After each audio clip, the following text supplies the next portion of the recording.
So we're there, we're literally talking like in each other's like face, like having good conversation. And then we get to the point where it's like, okay, are you top or bottom? Both tops. I used to get like turned off when people would ask me like straight up, like, are you a top or a bottom? I'm like, is that all that matters? But now I'm like, I mean, we should probably like get that question out of the way. It could save us some time. Yeah. But first, a word from our sponsors. Hey friends, you need this code, DEAL50. That's DEAL50. Because AdamandEve.com wants you to have the best sex of your life. So they're offering you 50% off almost any one item, plus free shipping. Just use offer code DEAL50 at checkout and also get free rush processing. But you only get the deal by using code DEAL50 for 50% off, free shipping, and rush processing at AdamandEve.com. Mobile phone companies say they offer home internet. But if their internet comes from a cell phone network, you should know. It's just phone internet, not home internet. Keep your home up to speed with Cox. Cox internet is faster and has more reliable download speeds than 5G home internet. Cox is the real home internet you're looking for. Based on Cox analysis of Ookla speed test intelligence data Q3 2022 and Cox serviceable areas. Visit cox.com/internet for details. Welcome to the Man-Whore Podcast.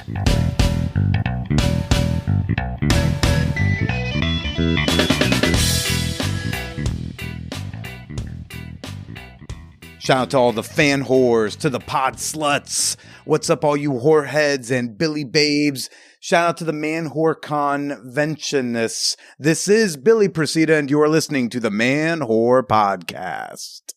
Ran out of steam at the end of that one there. Got to take a little extra breath. What's up? Welcome to the show. Bringing you sex-positive conversations every Wednesday from a source least likely. A fella person with my face who watches football. Hey. This week I have got on the brainchild behind Menagerie Intimates, Roman Sipe. We're talking men's lingerie, as well as Roman's dating difficulties as a yet-to-be-confirmed non-bottom. We're going to be getting to Roman very shortly, but first, March 18th is the next naked comedy show hosted at the Hacienda Villa in Bushwick. If you had trouble getting tickets in the past because they were already sold out, we've solved the problem.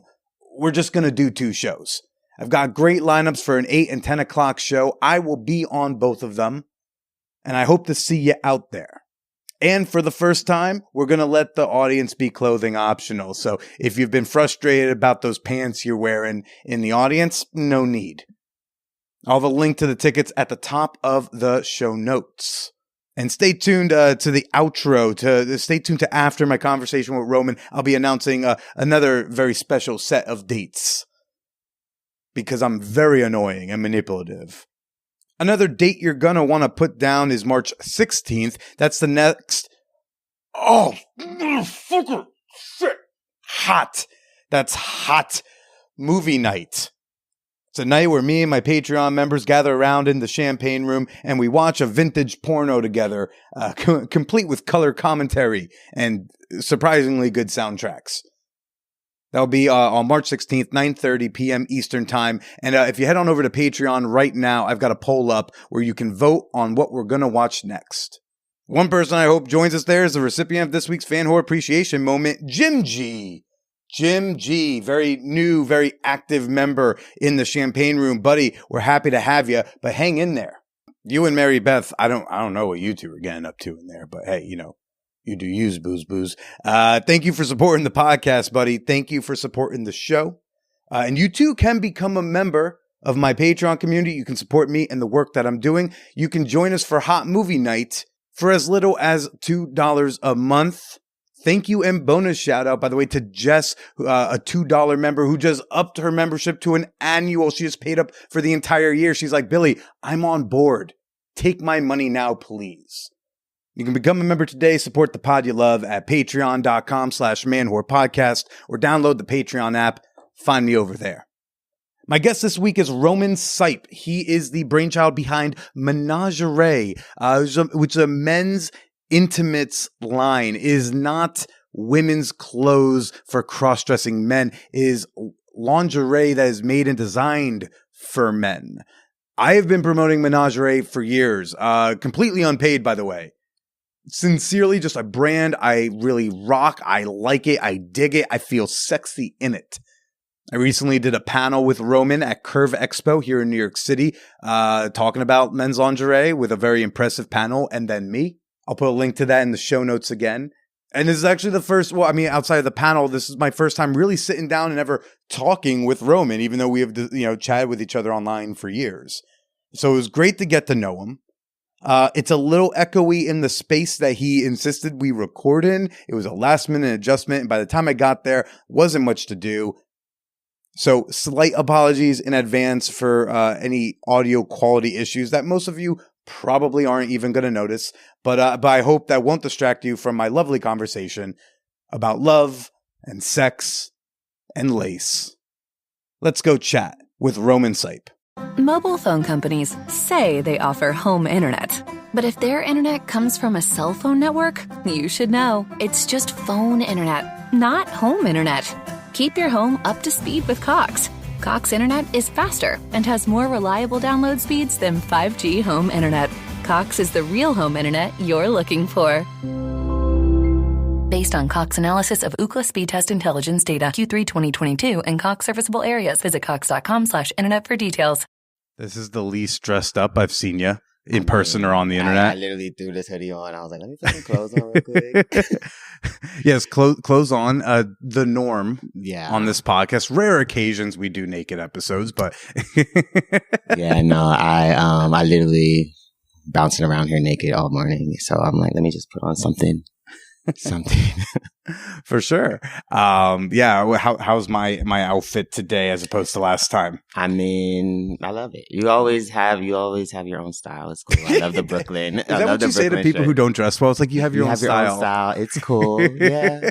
Yeah. I mean, the best thing about it is like, as long as you have a style, like there's some people that I can look at them and I can be like, they just didn't care about anything. Yeah. At all. Like you have your boots, you have your Brooklyn tee, you have your cardigan, like nice denim. It's cool. Excuse me. I have my sister's cardigan. Thank you very much. Cardigan. Like, I mean, even better. It means something.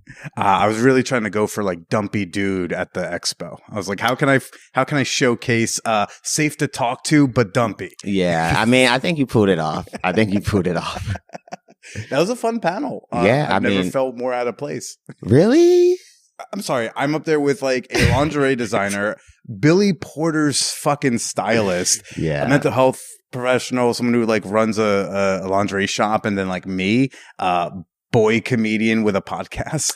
I mean, I think it was perfect. I feel like we needed you there. I think the panel was like a well-rounded panel, and you made it that way by being there. So I'm glad that the straight male a voice could be heard, had an opportunity in this world. Exactly. Me too. I mean, because people like, another reason why I was glad you were there was because like I can talk about it all day, but then they're just like, yeah, but you're a fashion boy and you're queer, and like of course you get it, but like we're talking about different men. It blows my mind how a lot of people like forget that I'm a man. Yeah. So like I'm like, or like there's men like me out there. So it's like, okay, they're like, well, I don't know any men that would wear this. I'm like, I'm a man also, but like maybe they just need to see like me beside you and you beside me to, be like, see, we both get it. Like he looks fabulous and I look closer to one of your husbands, I'm sure. And we'll both wear lace. Right. Yeah. Exactly. Good time to say I'm here right now with designer Roman Sipe, the brainchild behind Menagerie. One of the brands I think I've talked about for the longest on this show. Mm-hmm. I reached out to you fucking forever ago. Yeah, I mean, I think it was 2018, if not before that. It was before that because I was still at my day job, so I had to have been pre 2020 election.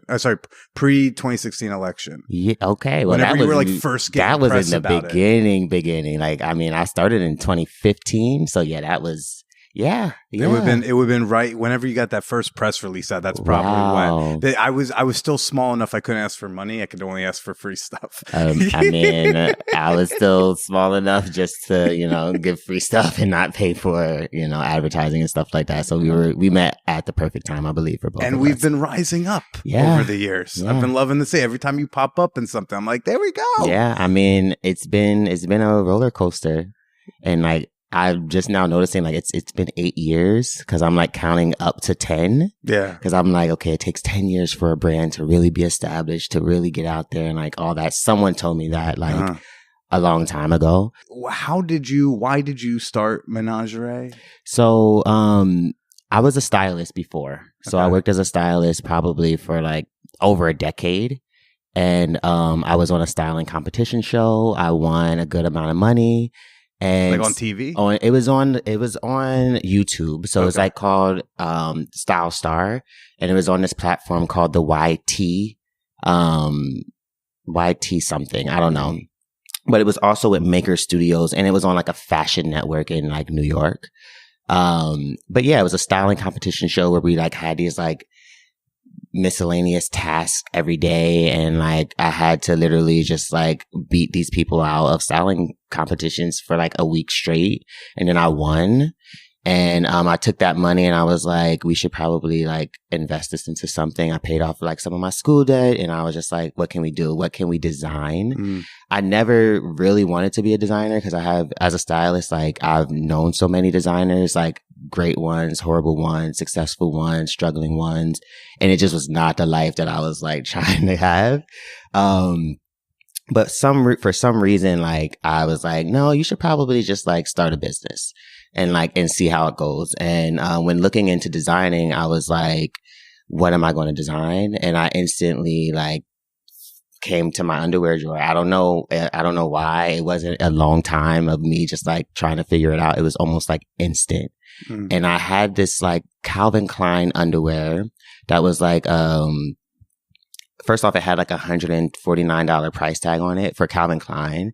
I got it from this One piece of underwear. See, most of the men listening are like, I can buy a pack. So of like 12 for. I think it was some sort of like, it was a gift that I got at the Chateau Marmont, which is one of my favorite places in LA. Just like a luxurious, glamorous moment every single time you're there. I don't shop at any place I can't spell. Well, it's a hotel and it's iconic. You should look into it because there's a lot of shit that happens there. But yeah, I was at this event at the Chateau and I got this underwear, but I was saving it. Like I saved it for years, like maybe like 3 years since I got it. Still in the package. First of all, I never had underwear that cost that much. Okay. And it was like just sort of like this elegant, like luxurious, like Calvin Klein. It's not underwear. A couch. You are supposed to take the stuff off of it. Right. But I was like, I was literally saving it for a special night. Like I was saving it for like a moment.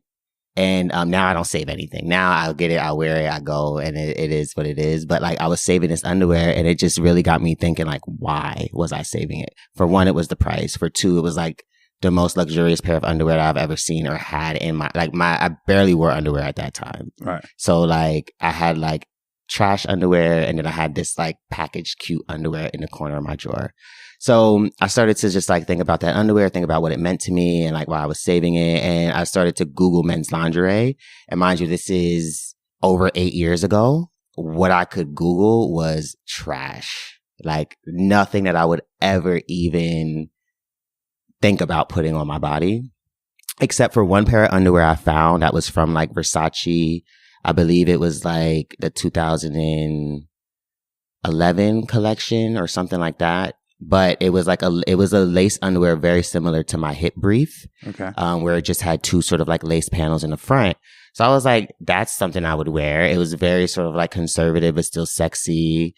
By lace panel, just for us who are either dumb or because this is an audio medium, do you mean like there's like solid black that is covering like say groin and waist, yes, but like the thigh area, that's a panel? Exactly. Okay, so like the thighs have lace, the rest is kind of covered exactly. with a And for this specific underwear, it was like a brief, a short brief.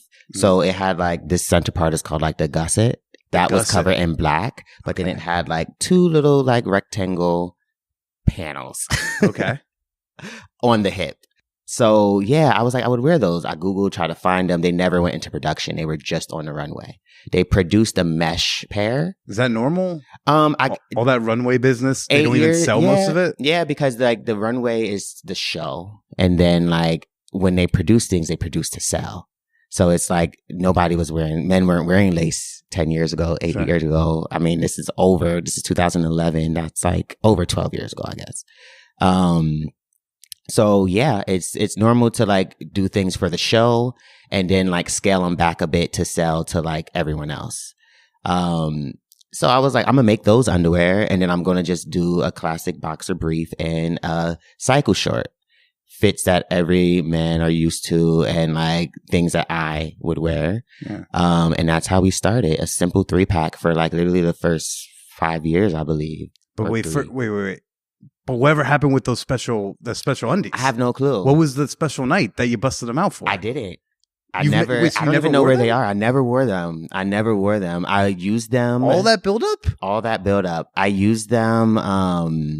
I used them in developing my line. Like I just had them there in the room most of the time as I was like in my design studio. They're probably in my design studio in LA somewhere, but like I never wore them. I went straight to Menagerie. I was like, that's enraging. Yeah. That's and people always ask me like, I wonder like which pair of underwear it was. And I was like, the most expensive underwear I could find from Calvin Klein was like $98. And it was like a silk blend and it wasn't them. Mm-hmm. It was something, it was different. It was a boxer brief.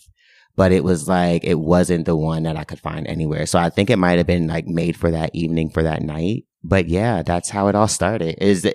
And when I say like I didn't miss any details in between, like it literally went from me thinking about designing something, finding something almost instantly and building on it. Like I didn't think about, I'm going to maybe just do something easier or something like, no, it was straight to the underwear drawer, straight to this underwear, straight to Menagerie. But apparently not wearing the fucking expensive shit. You were like almost fetishizing in your drawer. Yeah. Were you an underwear person? Were you like no. Or maybe I should more accurately say, were you like a lingerie person? No. I appreciated luxury. Okay. Like I didn't have much luxury. That's another reason why I sort of maybe saved that underwear. But like, working in fashion, like I got to touch a lot of things, but I couldn't necessarily buy them or have them. So like, I was more attracted to like luxury and glamorous sort of like things. And that ties into the lingerie also. But back then I was 20 something years old and I wasn't getting so like glam. I didn't even wear like makeup really at that time. Like I definitely wasn't the Roman that I am now back then. Okay. And I owe a lot of that to my brand. So like I'm thankful for it helping me grow like in my like sensuality, my sexuality and all that. Cause back then I was really sort of like prudish. Yeah. Okay. Oddly enough. And still sort of am today, but like, my brand has definitely helped me like tap into the world of not only luxury, but like luxury lingerie. Well, but you weren't necessarily wearing lingerie before, but like were you wearing luxurious stuff? I was borrowing luxurious things from, I have a best friend, and he was a model at the time. So like he would have just like all this amazing stuff. So I would borrow his things and I would just sort of like make my things. Like back then I had a website called Roman's Closet where I would like reconstruct vintage things or like things that I found down in like Santee Alley. So yeah, I just sort of like made my way, but my style wasn't as romantic as it is now. But what does it do for you when you wear the luxurious item? Like, what is it that you're feeling? Expensive. You feel like an expensive. Yeah. It changes everything. Like to know like that what you have on, for one, like the quality and the fabric and like all that, but also the price tag adds like to the moment. Like there's times where I like just feel really, really good because I have on something really expensive. And to me, it sounds like really weird, and I'm definitely a fashion boy, but like it really adds to your day. It's almost like wearing like a back brace or something that keeps you straight up. Like expensive things like makes me walk different. It makes me like move through the city differently, and especially like if I have on a heel or like something like that, like it literally changes my walk. Is that something you're able to tap into when you're not wearing it at this point? Can you carry that swag over into? Yeah, I have to now because like they're like people sort of like expect this sort of like it's Roman. Yeah, like if you don't walk in with the shoulders back, they're like, "What? Are you having a okay day?"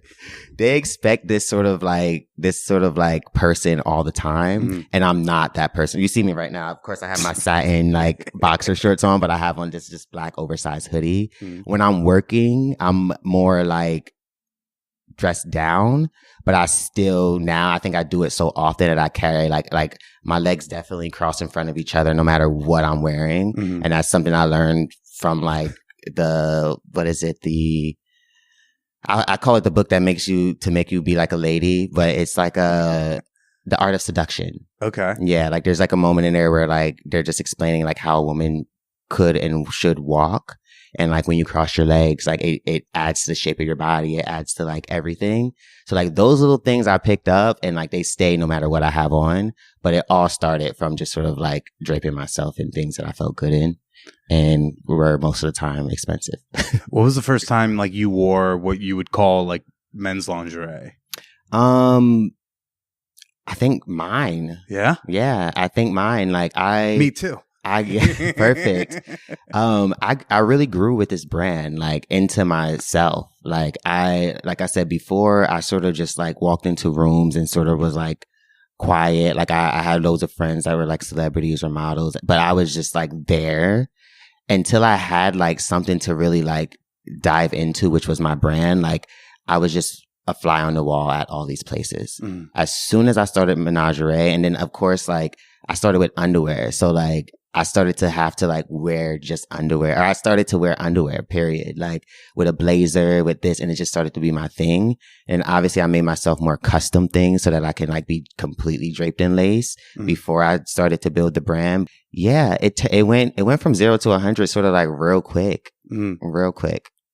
But yet you're this like more prudent kind of guy. So what do you mean by that? So, I mean, to this day, like I'm not such a sexual person. Interesting. Yeah. Like I'm more like the moments leading up to that.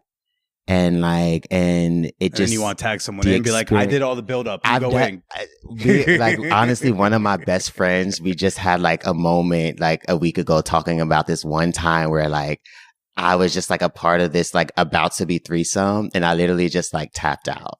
And he's like, you literally left me there. I was like, were you participating in the beginning of this? I was participating in the rubbing, touching, kissing, like all that stuff. And then like, I sort of just was like done. Wait, why? What happened? Nothing necessarily happened. It was just like, I don't want to say I got what I needed, but like, it was to a point where I was just like, okay, like, am I going to do anything else? Probably not. They look like they're having a good time. I'm just going to like tap out. And that's is that self-consciousness, or is that like you at the not time? I mean, wanting? At the time, it was probably a little bit of both. Even to now, like people really, really expect me to be this like sex god. But I've had a lot of like. First off, I came out like I never really necessarily came out because I never really necessarily understood like what I liked. And I sort of like, I want to say lost my virginity a little bit later than I guess your average gay guy. Okay. Because I hear stories of like teenage years and like I was like 21 maybe. It's pretty normal standard, I think, across the orientation spectrum. I feel like it was such a long time because I lived in New York all the way up until like the 21. And like looking back, I'm like, how did I like not have sex when I was in New York City? And then I get to LA and then all of a sudden I want to be free and I want to do like all this stuff. And then I like have sex and I was like, why did I do that? And then were you scared of sex? I think I'm still like trying to figure out like what sex is for me. Okay. Like I have a very like masculine and feminine side of me. Yeah. I categorize myself as a top. Okay. Never bottom before, but a lot of people expect me to be a bottom. based off of how I dress or just like how I present myself or like how I dance, like I'm expected to be a bottom. I want to say 90% of the people that meet me like expect me to be a bottom. So we get to that point where it's like, okay, we're both tops. I hear this is a very frequent struggle. Yeah, I mean, it's a struggle. It's like when two submissive people end up in a bedroom together, like, shit. It's a struggle. It's a struggle. Because I bring very dominant energy in the bedroom, but it is a struggle because it's something that like I used to get like turned off when people would ask me like straight up, like, are you a top or a bottom? I'm like, is that all that matters?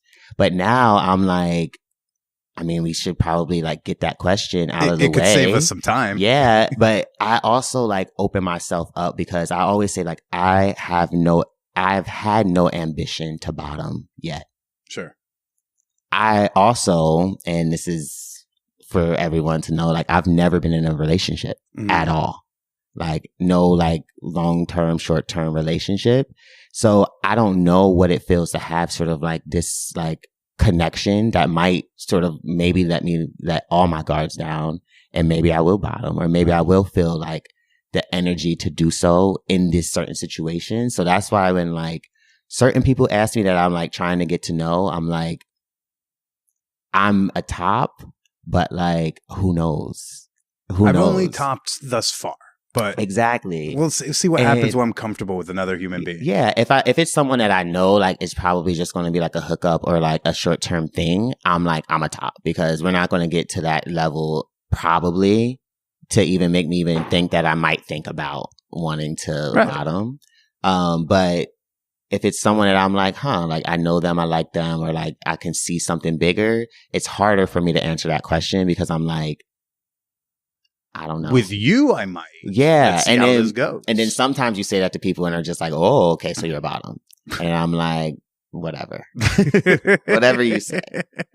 Wait, when you say you weren't quite sure what it is you liked, was it that you weren't sure that you liked men or you just weren't sure what you wanted to pursue, sex act wise? I'm 100% sure I like men. Okay. I mean, like back then, like when you said you were like not sure about it. I was pretty sure that I liked men. I just wasn't I wasn't like so keen on gay sex, like anal sex. Right. So, and even to this day, like I don't know exactly how I feel about anal, but like that's part of my life. Like not to be like a silly straight boy, but like I heard this term side. Is that what that is? What is it? Side.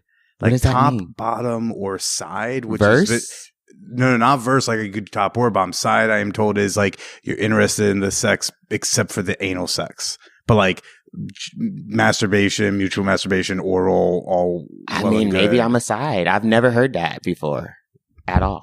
I didn't realize I was going to teach you something new. Yeah, but like that sort of aligns with sort of like where I am sexually now. Like if it gets to that point, it's usually like mutual masturbation, oral. Or like, that's it. Or apparently assisting someone else's fuck that they're gonna do. Yeah. And I mean, that's something that I'm great at. Like, great. Yeah. Roman Sipe, great fluffer. A fluffer, for sure. I've been called that. I've been called that before. Yeah. But today you feel a little bit more certain about things. No, something. No, I'm still figuring it out. Like, I still am hopeful for like a relationship that will help me like open up a little bit more sexually. Because to this point, like I am not, I guess I want to say like, I'm not necessarily the typical like gay guy that people expect. Like what? Slutty.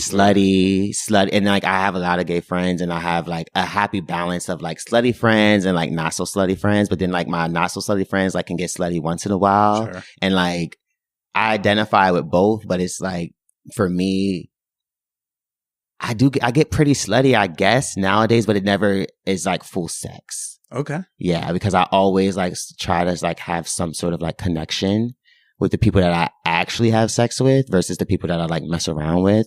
And my life thus far has been a lot of just messing around.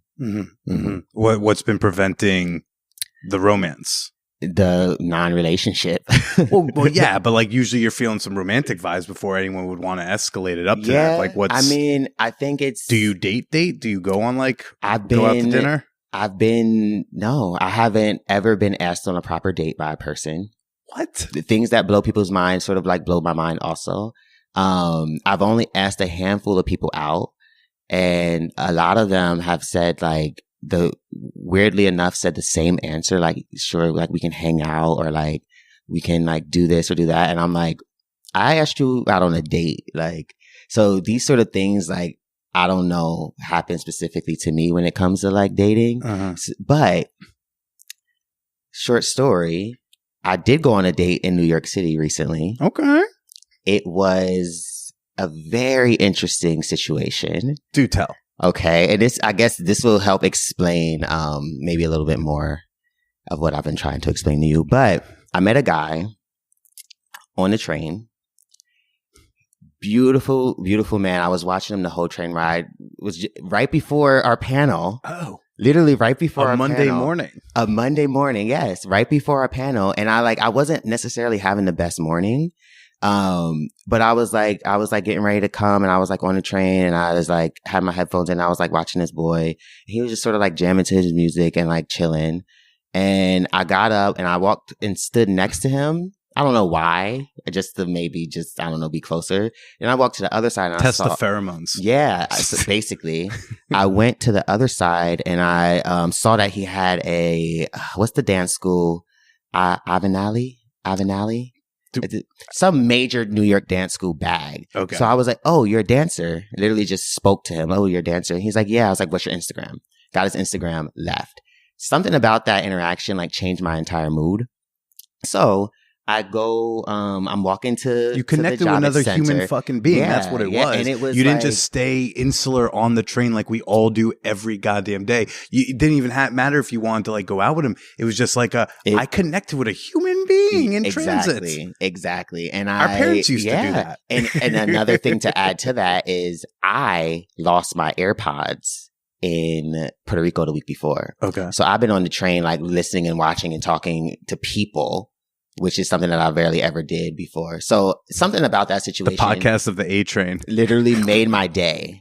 So I go out and I make a little Instagram like, oh my God, like I just met a stranger, and like it literally just like changed my entire mood. He writes me like, was that me? And I was like, yeah. Like, but I was like, damn, I was like, I should have deleted it. Like I didn't really expect him to see it. Mm-hmm. And then I had went back to Puerto Rico after the trade show, like I said, but we stuck in contact this whole time. But this like contact that we were having, like got sexual so quick. And like, he's a dancer. I love dancers. I've never dated dancers. I've never even had sex with a dancer before. Okay. But like, I was really trying to like get to know him over this time that we had before the time that we were going to meet up. And every conversation that we had, like, ended up going towards sex. And I straight away, like, as long as I can, most of the time. And like, sometimes I gave in a little and we just like talked about. You try to be like, let's push I definitely like halted it long enough to like wait until we like met in person. How do you do that, by the way, without killing a vibe of a conversation? I killed the vibe a few times. And that's okay. A few times I killed the vibe. I just let things unanswered, or like... You like leave it on red? Is that on what it red, is? like, and having my lingerie line, like one of the things that he would ask me was like, well, what underwear are you wearing today? And I would like say what underwear I'm wearing, and that was it. Because I knew if I took it to the next thing, it would go to the next thing, and it would go to the next thing. And, I would just sort of like shut it down every time. And then like we started to not talk so much, but we talked about meeting and going on this date. But I sort of had an understanding that I didn't necessarily have to take this guy on a date. I could have just fucked him. Yeah. But I wanted to go on a date. I wanted to like meet someone. I wanted to like have a connection with someone that wasn't instantly like a sexual connection. Sure. I was like, oh, we're going to go on a date the Tuesday that I get back. The Tuesday that I got back was Valentine's Day. I said, no, we're not going on a date on Valentine's Day because I have yet to have had a Valentine's and celebrate Valentine's Day in that way. So we went on a date the next night. Okay. We met, we had a conversation. We went to the Soho House. We left Soho House because the drinks were fucking expensive. And we went to like this place called Tippy's, which was sort of like very chill and a few blocks away. So we're there, we're literally talking like in each other's like face, like having good conversation. And then we get to the point where it's like, okay, are you top or bottom? Both tops. Mm-hmm. And I was like, okay, like that's cool. Like, and we're still getting to know each other. And he's like rubbing on my leg and like just hand is getting closer and closer and closer to my private, all the way to the point where his hand, private. You start to understand. Like this is a very interesting like. No, I just meant that you. have. Yeah, that you use the word private. That's very adorable. Yeah. So he and then his hand was on it and just literally rubbing me and like, and mind you, we're in public and like it's a situation for me. I'm a little bit uncomfortable, but I'm also like my body's reacting to it, so it is what it is. And we've been drinking, whatever. So at one point I put my leg up just to give us a little bit of space. And then like it just started to get really heavy in this place. And I was like, this really isn't what I want from this. But I was like, realistically, like, are you going to get anything else out of this? Like, you're going to be buying more drinks. You're going to do this. You might as well just like go somewhere else. So I was like, the place was shutting down. They told us like last call. We got one more drink.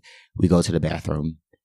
Just one more hand job, and then we'll get out. we go to the bathroom, and it instantly like turns into him giving me head. Okay. I was here for it. Like I said, my body's responding. Like it wasn't like I was like, no, stop. Like it was fine, but something that I'd never done before. In my 33 years of living, like I haven't done that in that way before. And like the security was outside and I was like, I'm not going to come. And he's like, are you sure? I'm like, no, like I'm too nervous. I'm too anxious. Like, let's get out of here. So we go to Le Bain after that. Have you been to Le Bain? I don't frequent places I can't spell. Well, Le Bain is the place that you should definitely go. It's usually because I can't afford them. Yeah. Well, you should definitely go. If when I'm back in the city, like we'll go there one night. We'll Bain it up. Yeah, it's an experience for sure. So we go to this place, rubbing, touching. He's like asking me to go to the bathroom and like all this stuff, and I was just really like not trying to do that. Yeah. So this whole entire situation just sort of like made me realize, number one, I need to like understand like how to navigate these type of situations, because while I could have just had sex with him, I could have just like did whatever with him, like I was really like not into it because it was so forward and so fast. Well, and also public. It seemed like you didn't want to fuck in the bathroom, which I think you seemed to handle well. You were like, I'm not going to come. Let's go to the next place. And then he's like, let's go to the bathroom. And you're like, I don't want to do that in the bathroom. Right. So I think it sounds like you did it the way anyone would recommend. I don't know. I don't really know how I feel about the whole entire thing because what I really wanted was a date. Sure. What I really wanted was to connect with someone. What I really wanted was to talk about dance and to talk about, incorporating menagerie into his world. And like maybe like I had this whole dream set up for this like moment. And it literally went straight to sex, which is one of my major like problems when it comes to like the community that I'm in, is like, is that all we think about all the time, every day, all day?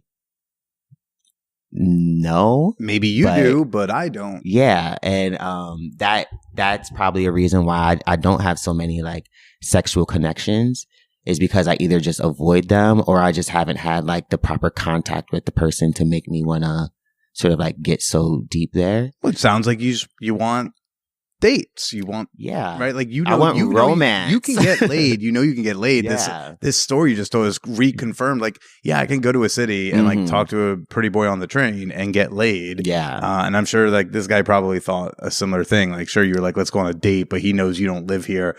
He's reasonably thinking this is like a little bit of dress up to a hookup. But when you're back home where you're going to be, or wherever you're going to be staying more long term, you'd like dinner. You'd like a lunch. Ooh, that's a good way also to mitigate this whole like, are we fucking thing? Make it an afternoon date, first date. So right before I started listening to this gay podcast, I wish I could remember what it was, but it literally was like telling me how to do like the perfect first date. These are all little like notes to note that like I'm not so versed in this world. You're not as dating. sexual as your work. Exactly. So I'm like listening to this podcast and they're like, don't go to a bar. I'm like, okay, we're going to a bar. Don't go on a date at a late night date. Mm-hmm. Okay, we're already doing that. Go somewhere where you can like interact with each other. Like, don't go to the movies. Go to like a class or something like that. And I'm just like, you're okay. It's all right. Thanks for letting us be here. Mobile phone companies say they offer home internet. But if their internet comes from a cell phone network, you should know. It's just phone internet, not home internet. Keep your home up to speed with Cox. Cox internet is faster and has more reliable download speeds than 5G home internet. Cox is the real home internet you're looking for. Based on Cox analysis of Ookla speed test intelligence data Q3 2022 and Cox serviceable areas, visit cox.com/internet for details. Mobile phone companies say they offer home internet. But if their internet comes from a cell phone network, you should know. It's just phone internet, not home internet. Keep your home up to speed with Cox. Cox internet is faster and has more reliable download speeds than 5G home internet. Cox is the real home internet you're looking for. Based on Cox analysis of Ookla speed test intelligence data Q3 2022 and Cox serviceable areas, visit cox.com/internet for details. The Man Whore Podcast is sponsored by the Amorous app. Tell me if you can relate to this. Your partner, your spouse, your significant other, you know, they're texting you some pragmatic stuff, some logistics stuff. Hey, can you get that thing from the store? Oh, wait, what time's the thing tonight? And then they also try to interweave some sexy conversation. They're trying to get it going, and you completely miss it. Then they're frustrated with you that you're rarely in the mood, that you don't put in effort in the sexting and all this. And you're just like, I didn't even know we were doing the sexting now. I wasn't using my sexting brain. I wasn't there. This is why I love the Amorous app, because when something pings on the Amorous app, I know what that's about. I know I'm going to show up there prepared with all my best adjectives, all the synonyms for pussy. I keep the unsexy things to the text, and I keep the sexy sex to the Amorous app. Amorous is a private one-to-one app. This is not a dating app. You're not signing on and trying to sext with strangers. This is a tool to help you in your relationship or relationships. Amorous is free for Apple devices, with Android launching later this year. Check it out now and invite your flame to connect at amorous, amorous.net/manwhore, or click the link in the show notes. You can also play Amorous in the real world with their card game chat sparks 69 tantalizing and playful questions about desire and pleasure, perfect for your sexy couples night out or a spicy party. Again, go to amorous, amorous.net/manwhore and use code manwhore for 20% off your deck. Download Amorous today. Start sexting tonight. Oh, Tessie. Yeah, so she's walking through like I'm mad there's a woman in a tower walking through. Come on now. Does everything. Just wait until you get into her. She's an artist and just beautiful person all over. But like they're giving you tips on how to get an actual date out how of a date to have a proper first date as a gay man. But I think these are good first date tips, period. For sure. If you like, let's say, want a first date that you will not have sex during, or some sort of, you don't want anyone's junk out during, right? If you're like, maybe we have a heavy makeout at the end, but that's as far as I want the first date to go physically. These are all great tips. Earlier in the day, you can do bars, just bars are more difficult. Alcohol. Right. Having an activity. These are all things that help have a date instead of like interviewing each other to maybe have sex. Yeah. And also like, you know, if you have someone out for coffee, they're not thinking like, oh, we're going to hook up. Right. Exactly. They're thinking we might hook up. But like, you know, it gives a different tone if you ask someone out for coffee versus like, let's meet up at 10 o'clock on Saturday night for drinks. It's not that you should expect to have sex on a first date like that. It's just like, it is the environment where that normally happens. Yeah. So I think these were all like good tips. And to close that story out, I did end up coming that night. We left LeBain and we found like a little corner. And yeah, I Wait, finished a corner? A corner outside. It was public. And yeah, I ended up like letting him finish, and after that, I had no ambition to talk to him again. Wait, you blew each other on a corner? Wait, He what? blew me in you know how now everything has outdoor seating?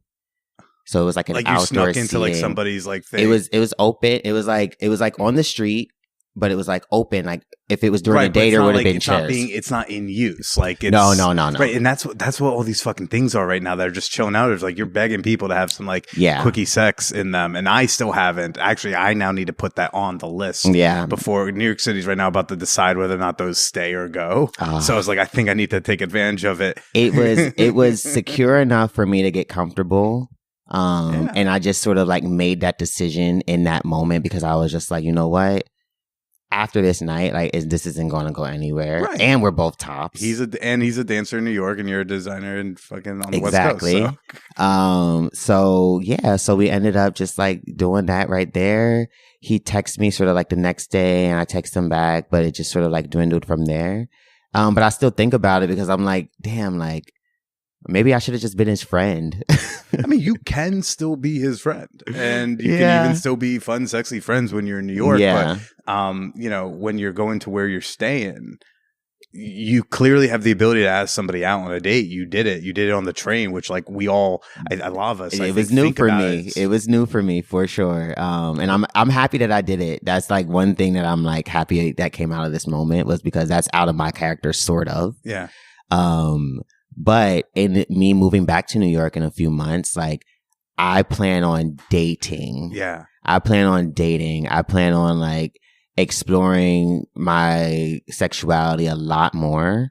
And just sort of tapping into every aspect that I haven't yet. Like I'm intrigued by transmasculine men. Mm-hmm. So do you want to let yourself be sluttier, or do you want to really dedicate to dating to then explore? Dating to then explore. Because I don't know if you can do both. Because then every date where you're trying to make it a date, you'll like be like, well, I guess I'll just fuck. Know. And then it will constantly prevent you from maybe going to a next level. I think dating in an effort to explore more. And I sort of like I'm making it a point now. It's never been a point for me. Mm-hmm. More like I sort of like focus on work, and I focus on now I'm like focused on family. I focus on friends.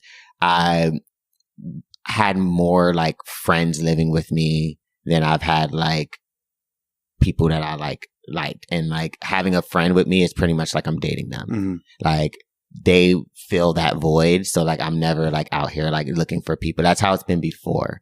Now I'm like, okay, I have a 3 to 5 year plan of like how I want my sort of like relationship / like life to be set up by the time I'm like 38, I guess.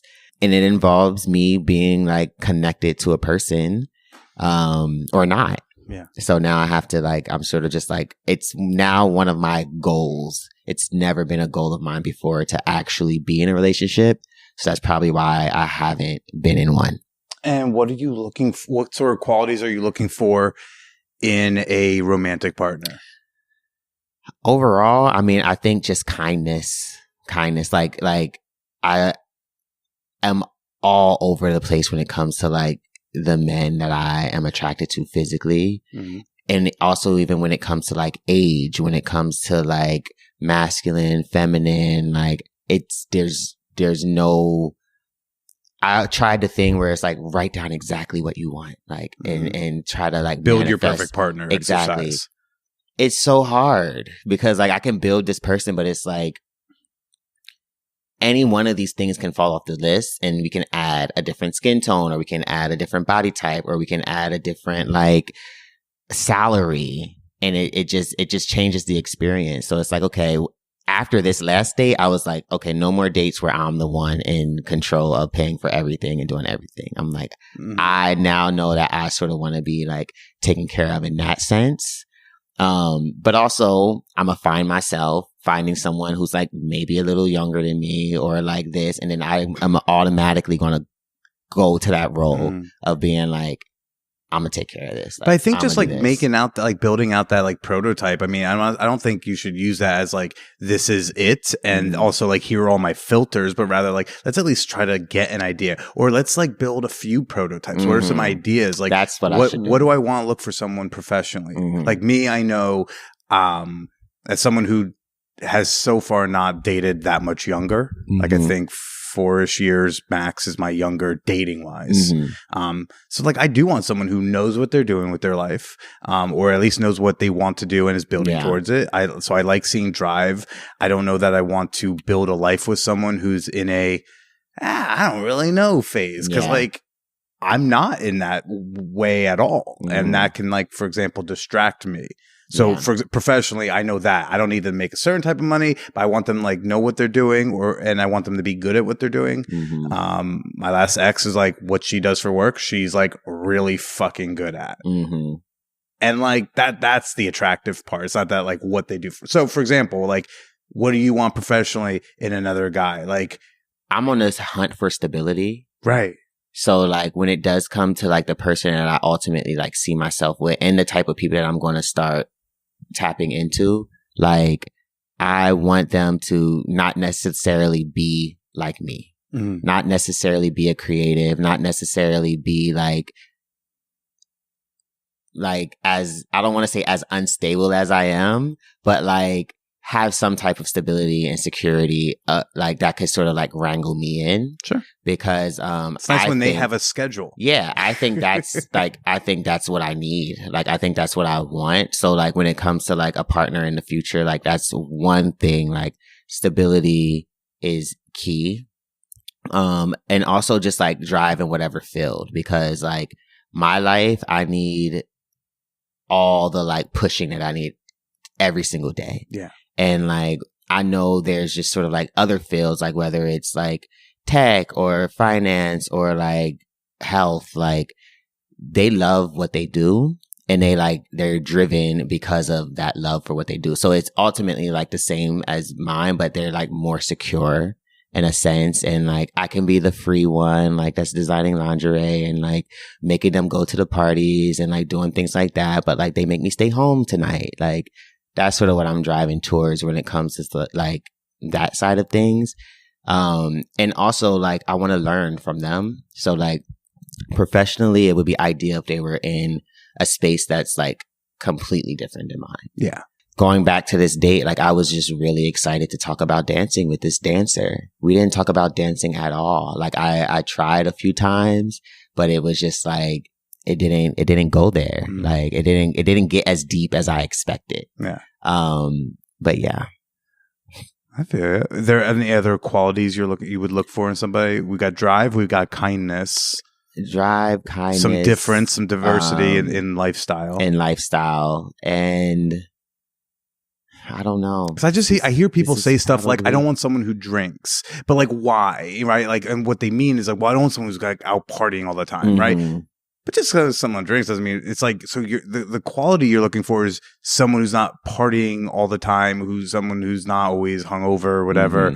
That doesn't then mean you nix out drinkers or smokers. Like, you know, people say, I don't want someone who smokes pot because like they don't have a lot of drive. That's not true of everyone who smokes pot. What you want is someone who has drive. The eliminating pot does not like accomplish what you are hoping to with that. Right. You know what I mean? So it's also like, you know, that's why I'm saying like none of these are necessarily filters, but just getting us an idea, you know, of that person.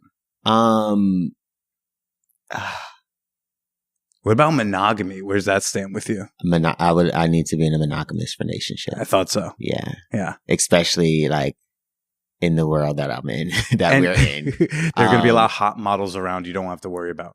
But see, here's the thing. I'm so all over. I was literally explaining to my friend yesterday. I was like, maybe I need to be with an older guy. Okay. That like I can learn from, I can grow with, like they can teach me, help me, and like, you know, be that support system that I feel like I've been lacking most of my life. But I love these like model boys. I love boys. And I'm like, well, maybe we can just have a boy like once in a while. And that's sort of like our thing. Yeah. And then I was like, that's not going to happen. It can't happen. Can't have like a boyfriend who you have some occasional threesomes with? I mean, sounds ideal. It sounds ideal. And I mean, it was an idea. It was an idea. So, something maybe to revisit once you get the first step of being in a relationship. Exactly. Like, we'll start with that. Exactly. And see how I feel. Because I personally think like my grandma would say it all my life. Like, you know, you're just being held for someone and something special. When that happens, I don't think I'm going to want anybody else in the mix. But also, I don't know. I guess it really depends who it is and like where we are and all that. It's a big question mark for me, all of it. Do they need to wear underwear? No. It's not. I felt very self-conscious on that stage that day because like I'm up here where I haven't worn underwear regularly since 2012, and I was like, so I don't. That's another reason why I was like, am I the right person up here? Because I only wear these to fuck parties. And that's the thing. Like I always say, menagerie or nothing. That woman was talking about like firefighters like wearing shit under the gear, and I'm like, yeah, I don't even know how to relate to that. Like that's someone who is feeling and experiencing the lingerie in like a day-to-day life, whereas I want to wear it to feel sexy in a group environment where I'm going to get compliments. Like one story I didn't tell at the panel was I was at the swinger resort once, and they had theme nights, and it's a very like heteronormative type of clientele swingers tend to be.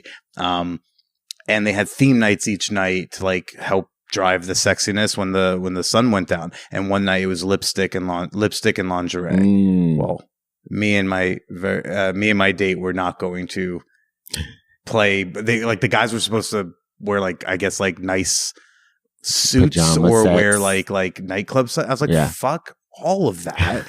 So like, you know, Kenzie wore what she wore, and then like I wore the lingerie trunks that got me, and like she put some lipstick on me and some eyeliner, and I had like a fun slutty hat, and like all these hot wives were surrounded by dudes in really nice suits who were in better shape than me, and they were complimenting me because I looked like it's lipstick and lingerie. I'm wearing lipstick and lingerie, and I look fucking great. And they were like, "Hey, you do want to fuck?" Amazing, yeah. But the story about the firefighters and police officers like wearing something underneath, I was like, that dude's journaling. Yeah. I mean, I have those stories as well of like men that like keep it for themselves, versus like sharing it, like, and specifically men that wear uniforms, whether it's like doctor uniforms, firefighter, policemen, like. It's a thing where like it's a secret, and it's something that I don't want to say they get off on it, but it makes them feel a certain way to know that like no one knows about what's going on down there. It's fun to have a secret. And I'm someone who has very few sexual secrets. Like I do have a couple, and I'm holding on to them because it's like fun to have a secret when the rest of my sex life is on the internet. Yeah. So it's like, it's kind of fun. It like makes the thing even hotter because I'm like, it's my little secret. You don't get to know about it unless I let you.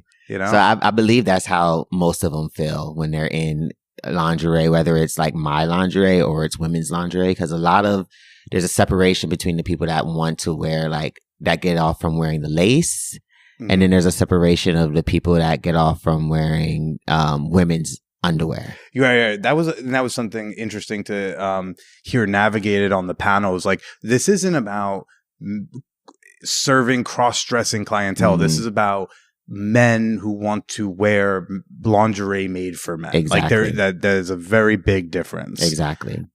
I've said it on the panel. I've said it probably the week after I got my first pair of menagerie years ago. I've said it for years.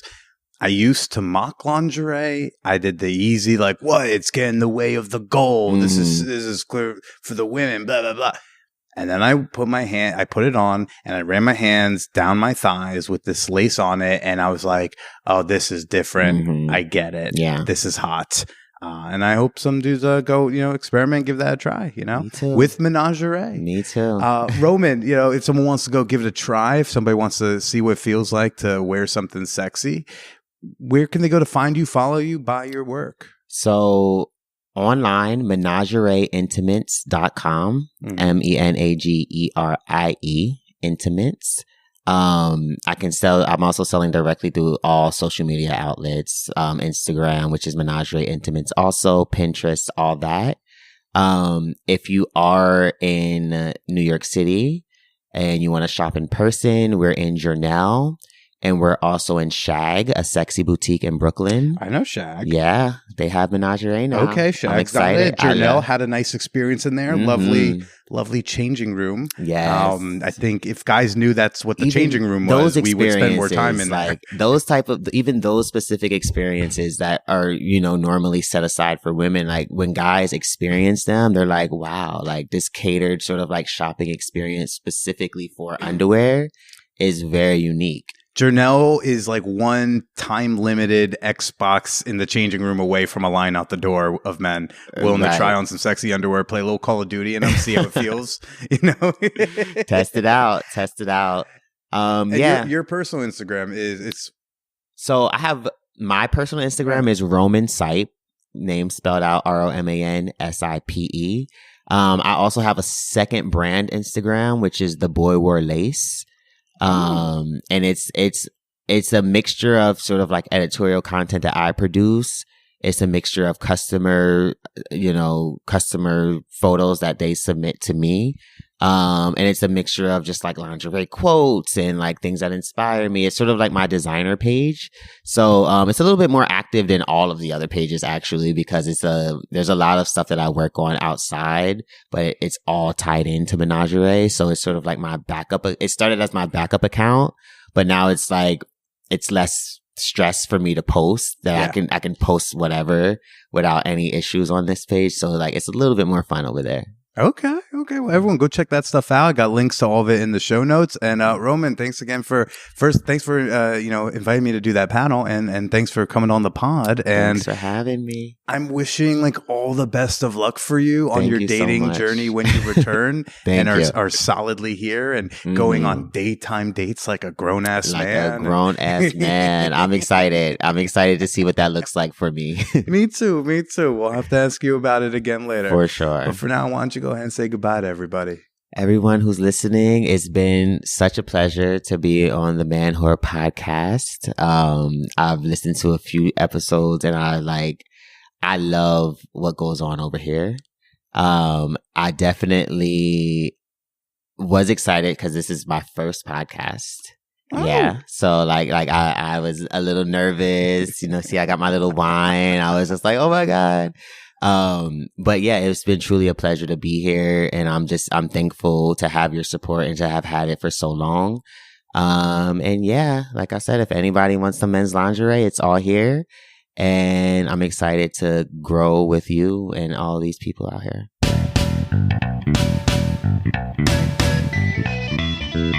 Oh, that might be like the top sign off I've had on the show. How beautiful. What a sweet, sweet way to send y'all off back into the rest of your day or onto your next podcast episode. What a nice boy. What a nice, sweet boy Roman is. Oh gosh, I didn't have the heart to tell him. I hope he's still not listening. I didn't have the heart to tell him that like I have lost all 3 pairs of the menagerie that he has sent me over the years. Like he sent me one during the pandemic, and I do not know how it happened, but somehow in the midst of my move back in 2021, I lost that pair too. And I was like, fuck, because this is like my sexiest piece of sexy anything that I own. And then you know what that guy did without me even asking? He had no idea. I hadn't told him this. Before I walked out the door, he had a nice bag of goodies for me. And then there was another pair of Menagerie intimates. Another little lacy piece for me to rock at a hacienda party. How nice of him. I also got a silk fitted hat, and it says fabric has no gender. That's fun. I've got links to all my things in the show notes. Every episode, every link is down there, including my OnlyFans link, onlyfans.com/callmebilly, where you might be able to see me in some menagerie and, watch me get out of it. Hey. You also see a link to the tickets for the March 18th Naked Comedy Show at Hacienda. You don't want to miss this. We got 2 great lineups. But the announcement that is most important, that only those of you with high episode completion rates deserve. ManwhoreCon. Fuck it. Let's do it. I have no other details to share with you other than ManwhoreCon 2023 is going to be August 3rd through August 6th here in New York fucking City. I do not have more to say about the what, the why, the with whom, and all of the wheres, but for now I can tell you, start making your arrangements, start taking a look at flight prices, start arranging your time off at work. Because August 3rd through 6th, we're going to be having a grand old time. I'm going to, once again, lose my voice the night before. We have a live podcast that I have to struggle through to host. So more on ManwhoreCon later, but for now, save those dates. And if you want to be a pro about it, arrive a day early, arrange to leave a day later. That's more time to hang out with me and your fellow fan whores. So there you go. Now, as I said, I've got more of my conversation with Roman Sipe. Tomorrow, $5 and up fan whores are going to get a bonus episode all about where Roman thinks the future of men's lingerie is going. Shout out to Chuck G for a great question in our Ask the Guest channel in the Champagne Room. And if you want to gain access to the full thing, as well as nearly 300 bonus episodes, give it a free try at patreon.com/manwhorepodcast. Stay warm or stay dry or stay a little cooled off, depending where you are in the world. But always stay slutty.